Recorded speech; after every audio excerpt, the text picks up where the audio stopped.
Again, Secretary Pete was just there, again, meeting with the mayor, the mayor there, and continuing to do. Was Secretary Pete there at the president's direction? Look, the Secretary Pete went because he believed that it was important for him to go there at this time, and you know, it is.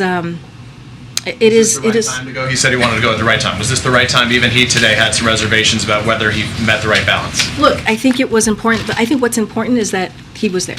I think what's important is that we saw Secretary of the Department of Transportation there. I do want to say one thing though, which is there's been a lot of bad faith attacks on Secretary Buttigieg, and the reason why we believe it's bad faith is, if you remember, Elaine Chao, she was the head of Department of Transportation, and when there was these types of chemical spills, nobody was calling for her to be fired, and nobody was calling for what they're calling on Secretary Pete.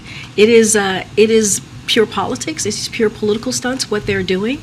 You have seen an administration that has, because of the leadership of this president, that's taken action, and multi-agency action to deal with the needs that we're seeing on the ground with the community of East Palestine. I just want to follow up on two other topics that were asked earlier. You were asked about when we could expect to see the declassified intelligence as it relates to the accusation that China is considering providing lethal aid to Russia.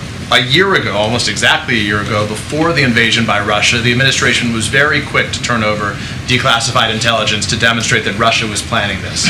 What's different now that the administration is reluctant or reticent to turn over the intelligence that says China is actively considering providing lethal aid to Russia? So I just want to clear something up. So on Ohio for a second. So Elaine Chao, who was the head of the Environmental Protection Agency, when she had to deal with DOT, pardon me, no one called her out, right? When you think about the chemical spills, it is something that the Environmental Protection Agency has to deal with, right? They are the ones who have to take leadership, and that's what you've seen. That's what you've seen from February 4th until now, which is Environmental Protection Agency taking charge. So Secretary Buttigieg being there now, the Department of Transportation is not leading this effort.